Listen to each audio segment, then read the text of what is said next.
Good day, ma'am. I'm Ashlia Kiradines, your student nurse for today.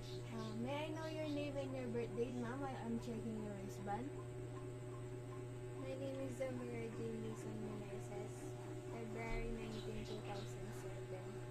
Okay. Now I will verify the doctor's order for the type of moist and cold application, location, and also the division of the wound and also the temperature.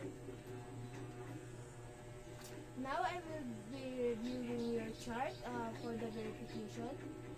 Now I will be assessing your wound, if there's any if there's any abnormalities about the temperature, and also I will be checking your pain sensitivity, ma'am.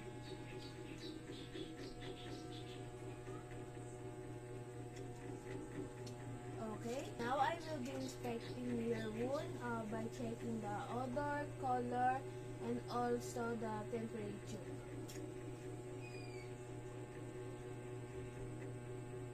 Okay.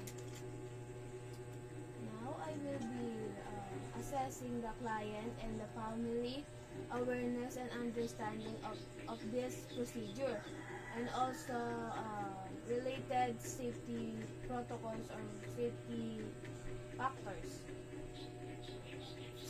Now, I will be assessing the client vital sign and mobility. We assume that I assess your vital sign already and your mobility. Now, I will be identifying to you the possible outcome of this procedure. This procedure may cause any slightly uncomfortable, because it may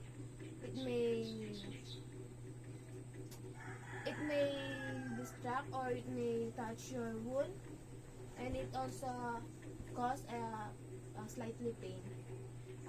If there's any redness or tenderness, or if you feel a large of pain of your wound, you can call me by touching or by calling me in the call bell. Now I will be preparing the all equipment needed, like alcohol, the cold compress or gas, the gloves, the tape, and also we assume that this is a waterproof pad. We assume that I will put it under your body or your wound or your body parts that have wound.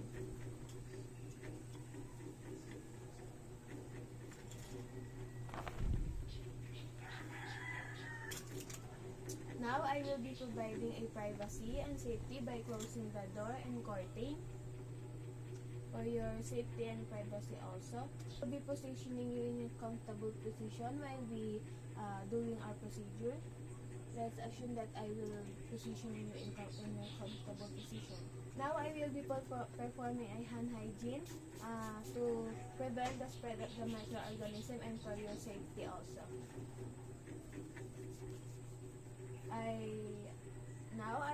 I put the waterproof pad under your wound or your body parts that have wound.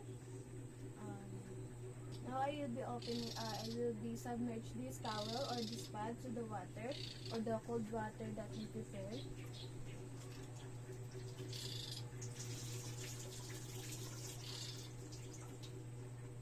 Then apply this apply compress in affected area.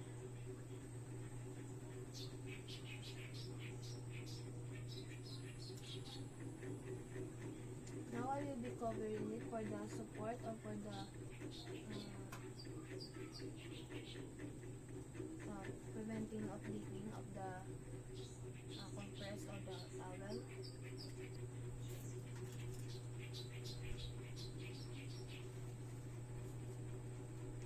Let's secure the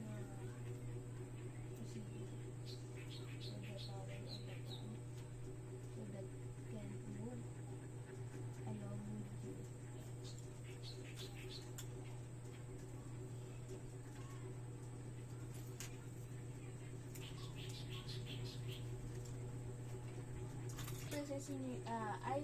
repositioning you to your comfortable position, and this time I will be removing the compress.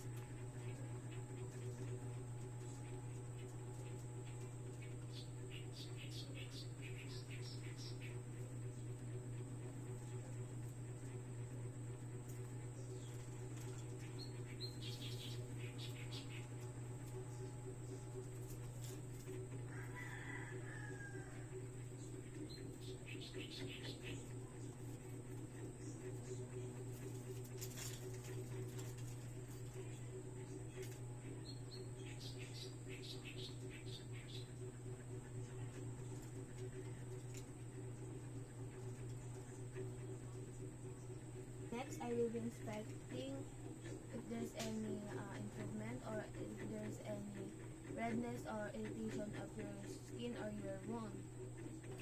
May I know, ma'am, if there, kung nagbago po ba ang sakit ng sugat? May nagbago po ba? Napipil niyo po ba yung sakit? Okay, thank you. Now, i-identify ko po sa inyo ang possible na outcome. Pagpatuloy po tayo sa pagko-compress ng yung sugat. Ito po ay pwedeng makabilis o makabilis na paghilom or makapagbigay ng bawas na pananakit ng yung sugat.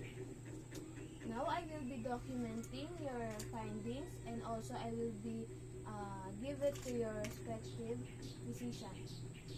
Thank you po. Now, I will be performing a hand hygiene for your privacy and safety. And also, I will be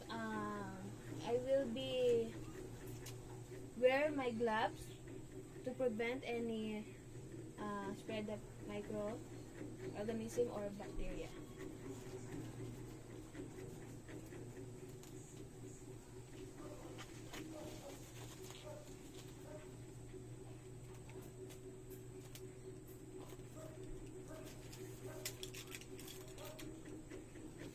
Now I will be i-aanong ko na po, ma'am, para makita natin ang wound.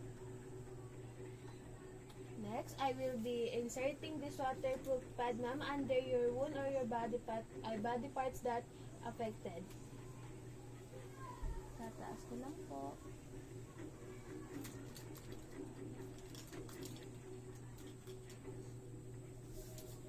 Next, I will be placing the water here and also the gas or the towel that we need to use. Now, I will be submerge or ibababad ko na po itong towel or the gas to get the exact compress. Ibababad ko na po sa hot water.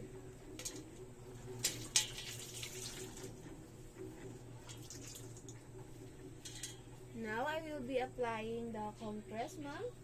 Hinga pong malalim in the affected area po.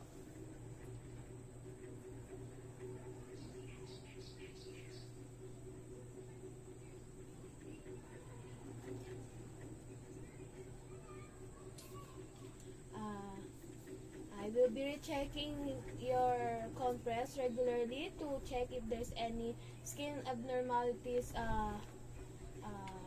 present or kung may nagbago po ba or may irritation po ba sa skin nyo after natin maglagay ng compress. Now, I will be removing my gloves and dispose it in the proper disposal.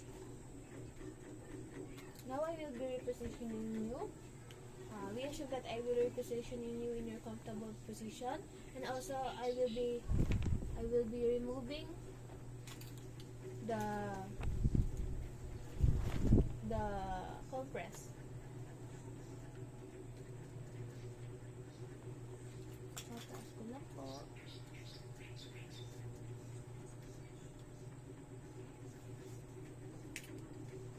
Now I will be inspecting if there's any improvement or if there's any change of your wound.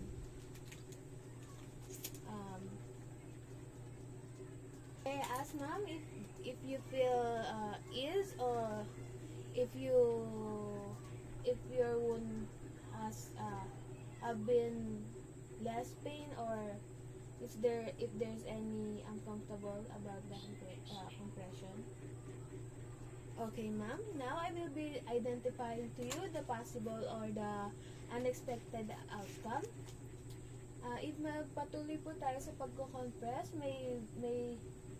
it may ease your pain, and also it may help you it may help your wound to cure immediately. If there's any question po, you can call me by the call bell beside you, and also I will be documenting your finding, and also I'll give it to your respective physician. Thank you.